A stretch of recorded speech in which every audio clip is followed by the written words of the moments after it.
सर्वप्रथम सर्वांना श्री स्वामी समर्थ. स्वामी महाराजांच्या कृपेने तुमच्या सर्व चांगल्या इच्छा पूर्ण होत ही स्वामींचरणी प्रार्थना करते आणि आजच्या व्हिडिओला सुरुवात करते. तर 7 सप्टेंबर 2024 शनिवार रोजी बाप्पाचे आगमन आपल्या घरात होणार आहे. आपण प्रत्येकजण बाप्पाची स्थापना आपल्या घरात करणार आहोत. आपली सर्वांचीच लगबग, आनंद, उत्साह अगदी उधाण आलेला आहे. जिकडं बघावं तिकडं अगदी रोषणाई दिसते. आपल्या मनात सुद्धा आपल्या बाप्पाची आतुरतेने आपण वाट बघत आहोत. कधी तो दिवस येईल आणि आपल्या बाप्पाला आपण आनंदाने वाजत गाजत, आनंदाने नाचत गाजत आपण घरी आणणार याचीच प्रत्येकजण, अगदी लहान मुलं तर इतके उत्साही झालेले आहेत की अगदी आनंदाने वाट बघत आहे आपला बाप्पा कधी घरी येणार. तर तुम्ही पहिल्यांदा गणपती बाप्पा बसवत असाल किंवा परंपरेनुसार आधीपासून बसवत असाल, तर या गणपती बाप्पा आपण जेव्हा स्थापना करतो, बाप्पा जवळ, बाप्पा शेजारी आपण आपल्या कुलदेवीचा म्हणजेच गौरी माता, कुलदेवी कुठलीही असू द्या ती गौरी माताच आहे, माता लक्ष्मीच आहे. आणि त्या माऊलीचा मंगल कलशाची स्थापना तर बाप्पाच्या शेजारी त्या माऊलीची स्थापना तर आपण प्रत्येक जण करतो.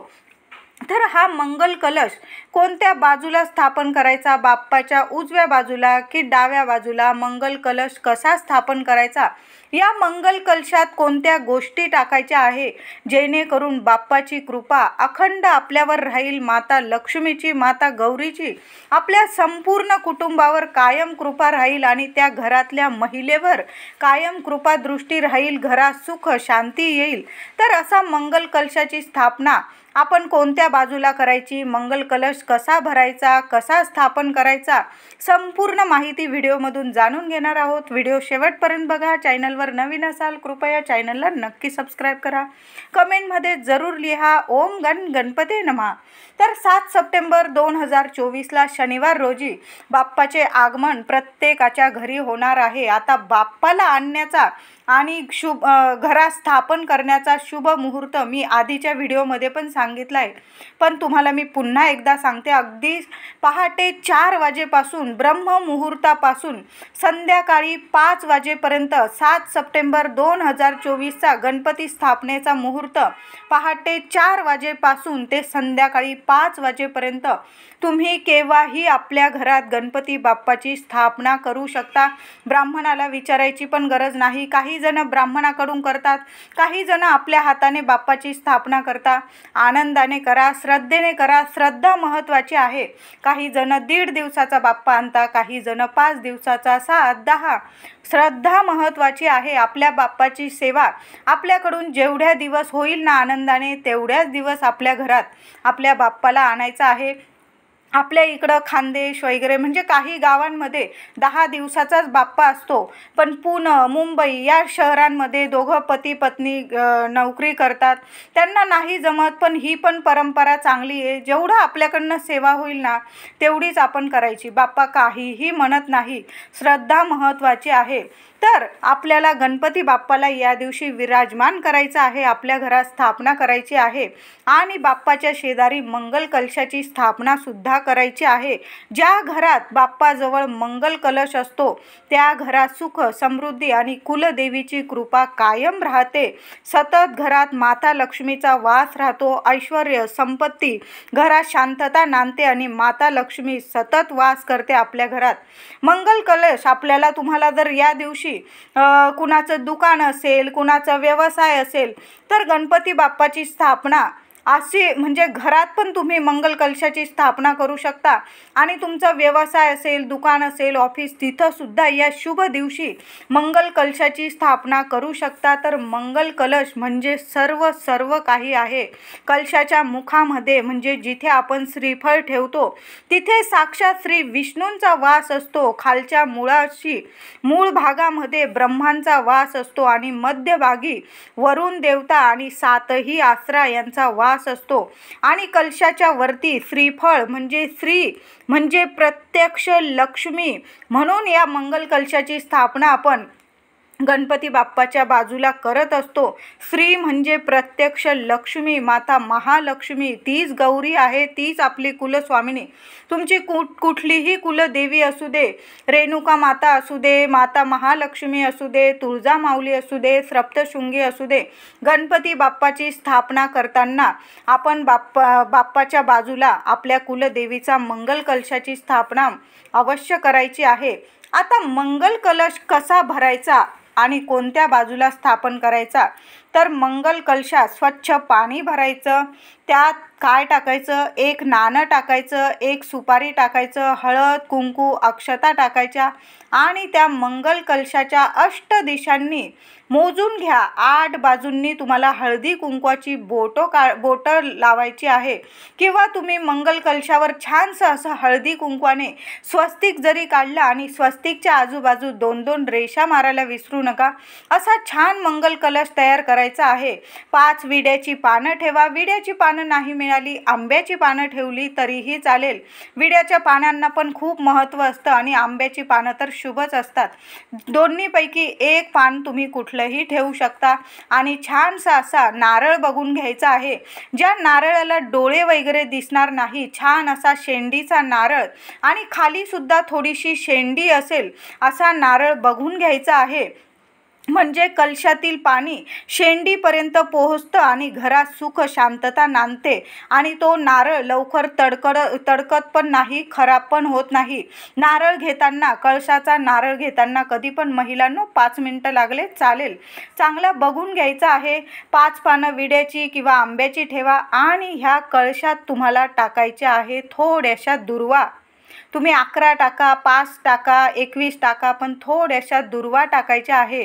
गौरी माता, पार्वती माता, गणपती बाप्पाची माऊली आहे आणि या कुलदेवीचा आपला मंगल कलश भरताना, बाप्पाच्या शेजारी मंगल कलश भरताना बाप्पाच्या आवडीच्या दुर्वा अवश्य टाका. तुमच्या घरात खूप सुख शांतता येईल.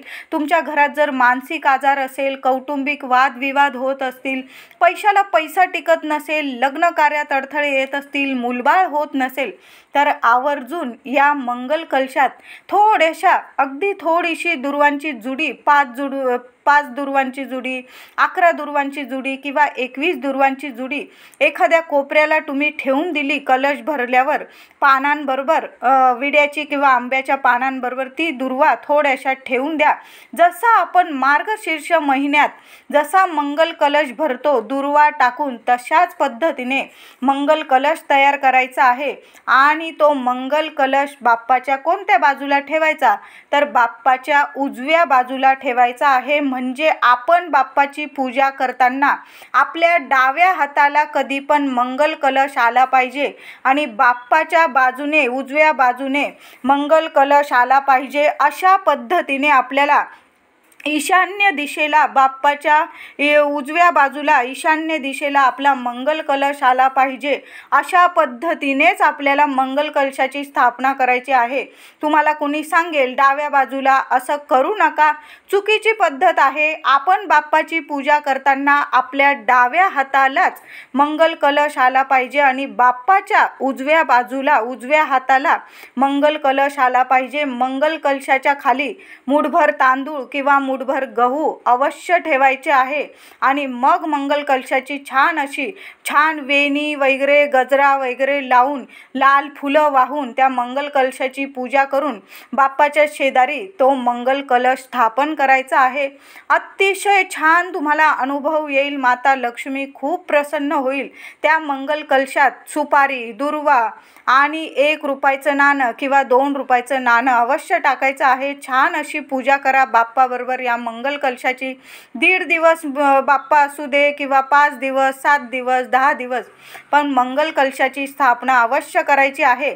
आणि जेव्हा बाप्पाचं विसर्जन होईल तेव्हा तो कलश बाप्पाबरोबर घेऊन जायचा आणि थोडंसं पाणी उरवून घरी घेऊन या आणि ते मंगल कलशातलं, म्हणजे तिथं बाप्पा विसर्जन करणार ते पाणी पण तुम्ही नारळ पाणी विसर्जन केला तरी चालेल. काही जण तो मंगल कलशाचा नारळ फोडतात, पण असं करू नका, बाप्पाबरोबर तो नारळ विसर्जन केला तरीही चालेल, कारण आपण महालक्ष्मीचं नारळ पण आपण विसर्जनात टाकतो. तो नारळ आपण साक्षात लक्ष्मी स्वरूप कलशावर ठेवत असतो. तो नारळ फोडून खाऊ नका. आपण देवीला तोडफोड करतो का? नाही ना. मग तशाच पद्धतीने तो नारळ विसर्जन करा. थोडंसं पाणी अर्पण करून द्या तिथं बाप्पाला विसर्जन करताना, आणि थोडंसं पाणी त्या कलशात थोडंसं घरी घेऊन या. घरी आल्यावर थोडंसं सगळीकडं घरात ते पाणी शिंपडून द्यायचं आहे. बघा, घरात नावालासुद्धा नकारात्मकता, बाधा, शत्रुपीडा अजिबात उरणार नाही. गरिबी निघून जाईल, श्रीमंती येईल, तुमच्या घरात अखंड लक्ष्मी वास करेल. तर आता या वर्षी 7 सप्टेंबर 2024ला आपल्या गणपती बाप्पाचं आनंदाने स्वागत करा. छान अशी स्थापना करा. घरात शांतता राहील, कलह होणार नाही याची काळजी घ्यायची आहे. मांसाहार, मद्यपान, शारीरिक संबंध हे 10 दिवस ह्या गोष्टी आपल्याला टाळायच्या आहे. या 10 दिवसात कुणाला उधार पैसे देऊ नका. घरातून दूध, दही, साखर, मीठ, हळद या गोष्टी महिलांनो देऊ नका. छोटे मोठे नियम असतात, पण बरंच काही शिकवून जातात आपल्याला, म्हणून ह्या गोष्टी आपल्या घरातून देऊ नका. आणि बाप्पाला एकटं सोडून घरातून जाऊ नका. कडी कुलूप लावू नका. जोवर तुमच्या घरात बाप्पा आहे, बाप्पाची छान अशी विधिवत पूजा करा. रोज बाप्पासमोर अथर्व शीर्ष आणि गणपती स्तोत्र हे झालंच पाहिजे. मुलांकडून सुद्धा बोलून घ्या. आणि महिलांनो, या 10 दिवसात किंवा तुम्ही जेवढ्या दिवस गणपती बसवतात, मंगलमूर्ते विघ्नहरा दुरितनाशका कृपा करा. मंगलमूर्ते विघ्नहरा दुरितनाशका कृपा करा. रोज किमान 121 वेळा हा मंत्र जपा. घरात काय काय चमत्कार होतील तुम्हालाच जाणवतील. मुलांची खूप प्रगती होईल. तुमच्या घरात दाराची प्रगती होईल. सुख शांती आल्याशिवाय राहणार नाही. बाप्पाची जेवढी जमेल तेवढी सेवा करा, पण श्रद्धेपूर्वक करा. व्हिडिओ आवडला असेल लाईक करा, शेअर करा. चॅनल